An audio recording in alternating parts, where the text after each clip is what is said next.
Hello, and thanks for joining us today. My name is Susie Dixon, and I'm your State Chair of Government Relations and your new President-elect. Joining me today are two legislative advocates, David Walrath and Jennifer Baker. And we're going to go over our new summer advocacy activities called Keep the Heat On and how easy it is for you to be able to advocate from wherever you are. We're going to show you our new website tools that are on the CalRTA.org website, the virtual toolkit, and why we have those 3 legislative alerts each week. Virtual advocacy is just like it sounds. It's easy, it's quick, and it is virtual. So we hope that all of you will be able to do this summer for the importance of getting our message out for the retirement security of our members. There are so many different ways that you can provide advocacy, and it's easier than you might think. First, virtual advocacy. If you want to have a meeting with a representative, you can request either, in the past it used to be in person, but right now you can request a video meeting. They're typically done via Zoom, and you can request that with a representative, or you can send an email, you can Twitter. You can find the social medium that you need to connect with your elected representatives. And we are finding that they are often much more engaged than they have been in the past. In addition to that, some of you may feel very comfortable sending in a postcard to your elected representative, which is still a very effective mechanism for communicating. You can also pick up the phone. An old-fashioned phone call is always a very effective way to reach an elected representative. Sometimes different tools are going to be a little more effective with different offices.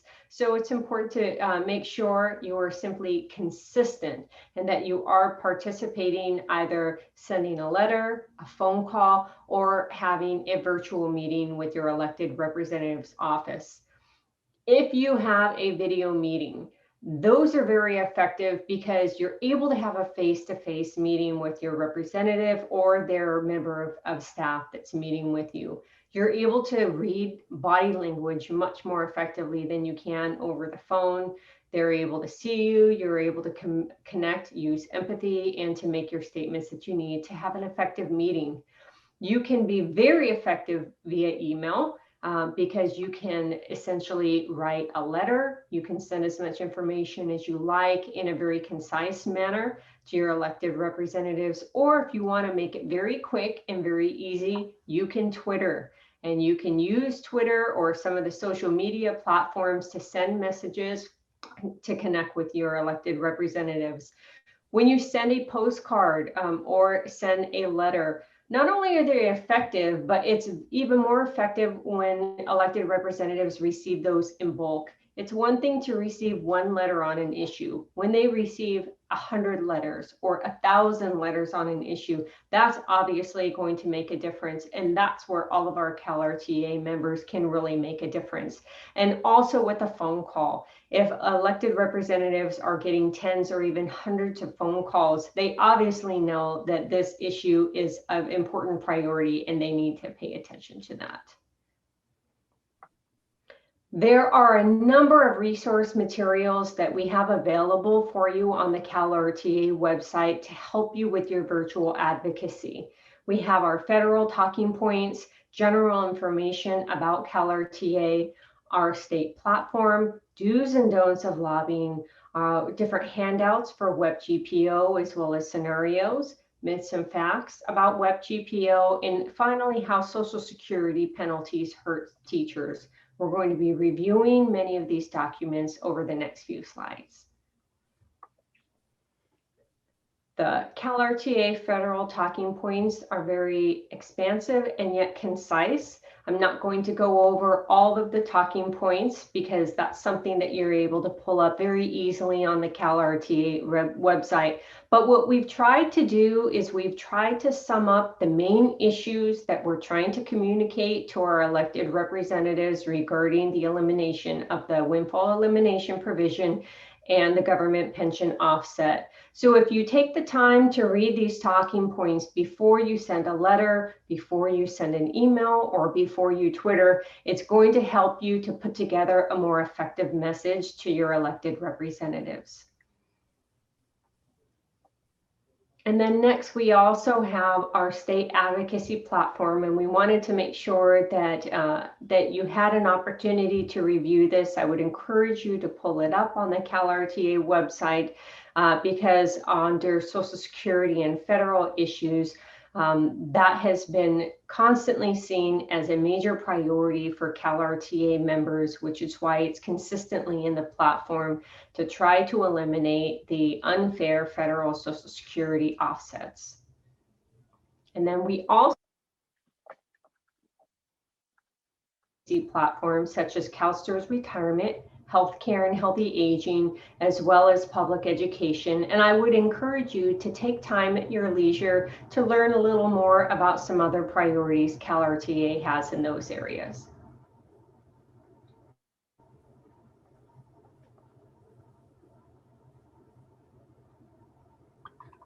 On the windfall elimination provision and government pension offset, we have a series of almost question and answer. It is myth and fact. For example, people who are subject to the windfall elimination provision and government pension offset did not pay into Social Security. And then we go through and explain why this is a myth. Because you did pay into Social Security if you're affected by the WEP. The government pension offset is a survivor benefit, a spousal benefit. It is funded by the person who is in Social Security, but most people are also in Social Security with their spouse. So this myth,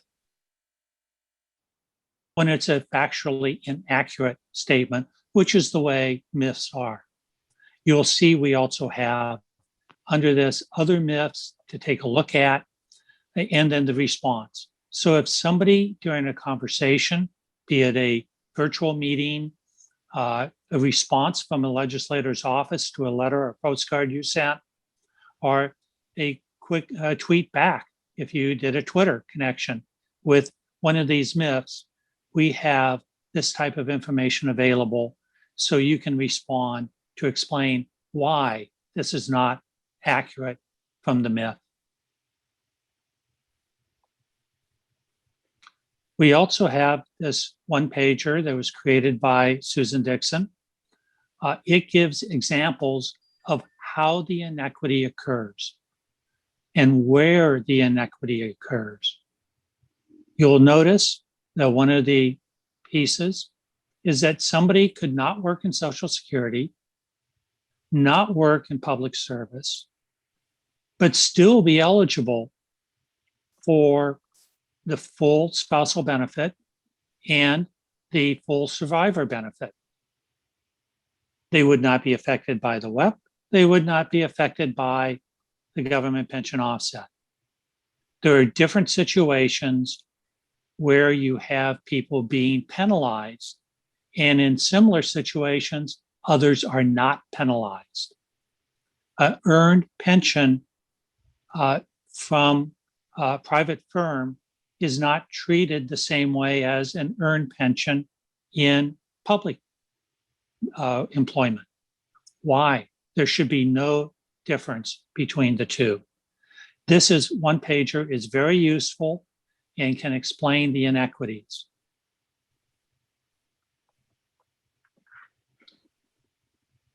On the cost, as Jennifer indicated, and as Susie has indicated, this is not a high cost. The information that is presented on these two slides, on the left-hand slide, and these are part of a packet. It's a send-ahead packet.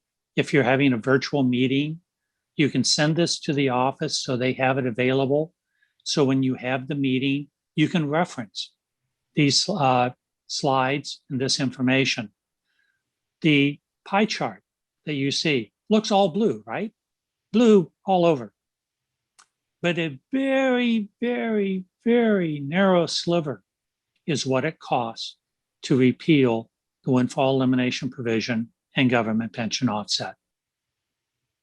As Jennifer said, this is not expensive.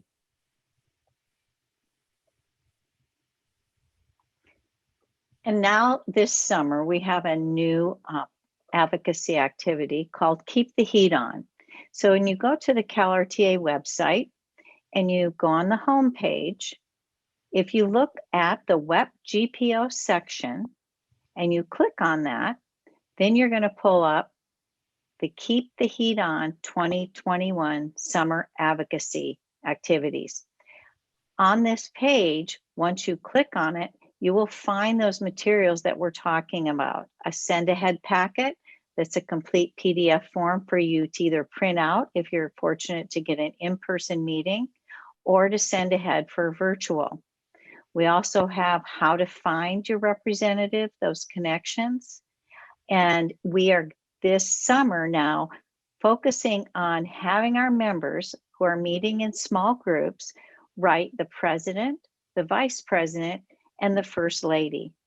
As you remember, President Biden and Vice President Harris, in their campaign statements, made it very clear that they want repeal of both the WEP and GPO. And Dr. Biden is a fellow educator. So we know that she will be affected and she will support the repeal of these two unjust penalties. Everything you need, from a template for the postcard addresses, how to order the postcards, and suggested messages are now on our website. So please share that with anyone that you think would be interested. And as you meet to join your friends for lunch or coffee, take some postcards, take those labels ready for them to be able to let our president, vice president, and the first lady know. We are hearing more and more there is a Social Security a bill being brought up by Representative Larson. He has been working with the White House, so we are also contacting him in other ways to make sure that these two repeal bills are on the new reforms. So as you can see, here's some of the directions on how to keep the heat on. This is all on the website. Your government relations division and state representatives have been in service on this. So if you have any questions, please contact them or myself or David or Jennifer, and we'll make sure that you can easily access these materials. We also encourage you to sign up for a town hall. Right now, some representatives are actually having small in-person town halls, but the majority are virtual. So it's easy to find out who your representative is and sign up to attend. And there is a national repeal bill that focuses on repeal of both the WEP and the GPO. And as of today, we're close to 78,000 people signing this. And it has been sent to over 32 of our key representatives and the White House and some other senators who are engaged in the WEP GPO repeal. We provide information not simply on the website, but also through legislative alerts. We do 3 alerts every week, one on Tuesday, one on Wednesday, one on Thursday. The Tuesday and Thursday alerts are on the windfall elimination provision and government pension offset. They are not the same message to the same people. On Tuesday, we're looking at contacting the California delegation of the House of Representatives to co-sponsor the repeal bill in the House, which is HR 82. We are not asking our United States senators because both of them have already co-sponsored the bill in the Senate. So on Tuesdays, keeping the heat on to the California legislators who have not co-sponsored already. We have 38 co-sponsors. We only need 15 more to have every Californian be a co-sponsor. So we want to keep the heat on. On Thursdays, we are going to the Bipartisan Women's Caucus. This is a different part of Congress because the House of Representatives has caucuses for people who have mutual interest. And one of the caucuses is a bipartisan caucus. And by the way, both the House bill, H.R. 82, and the Senate bill are bipartisan bills. We talked to them on the bipartisan women's caucus because this is primarily a women's issue on both the web, but mainly on the government pension offset. So talking to the caucus to have as many of their members, we want all of their members to co-sponsor. Wednesday is mainly for state issues. However, if we do not have a state issue, then we will use Wednesday for a federal issue, same issue, repeal, but we'll look at a different set of people to send to. We are not asking you to send the same message to the same people every day for 3 days, every week. That is not what we're doing. There are 435 members of Congress. We are trying to make this into small groups that are easier to contact and make sure the message is heard and acted on by those small groups that are targeted every day in different groups every day. It is important to keep a regular contact with the members of Congress and those who we're trying to influence in Congress. Doing this through the alerts, doing this through letters, keeping information, reading your elected members' newsletters, requesting virtual meetings. The reality is members of Congress are dealing with many, many, many issues. Web GPO is only one. They can become distracted. We do not want them to be distracted. That is why they need to be hearing from us frequently so they don't forget about this issue. I would use myself as an example. I believe my teachers always thought they had to get my attention at least 80 times before I might learn something. This is the way our members of Congress are. Repetition, repetition, repetition. Soon they will say, oh yes, I know this issue. These are the Social Security penalties that hurt California teachers. And that is what we learned in the past 5 years as we have continued these alerts, that when we went back to Washington and had meetings in person, we would have the meeting and they would say, oh yes, we remember this issue. You talked to us about it last time you were here, or we remember your emails, or we remember the letters. Repetition. That is why, and as Susie said, please attend the town hall meetings, either in person or virtually. This is a great opportunity to have a face-to-face direct opportunity to talk to the legislator and make your point.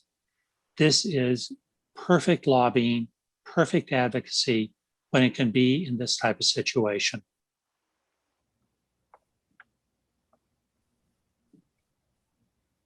On the Social Security repeal bills, we have 3.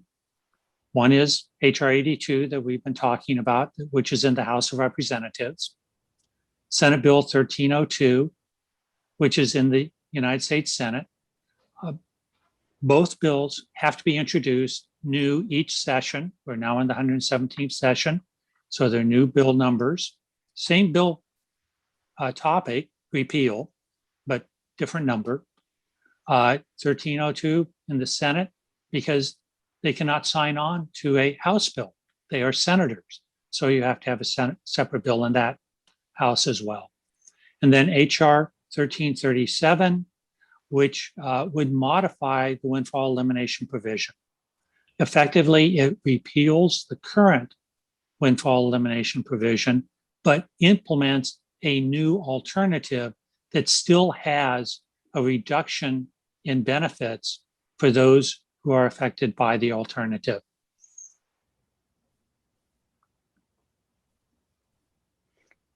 And as we end our program, if you have any questions, again, please feel free to contact David Walrath, Susie Dixon, or Jennifer Baker. We're always willing and able to answer your questions. And we hope that you stay informed and stay active this summer. We're making progress. In 2 weeks, we add 11 co-sponsors to HR 82. So if we can do that every 2 weeks, we'll be up to that 290 before fall. So thank you.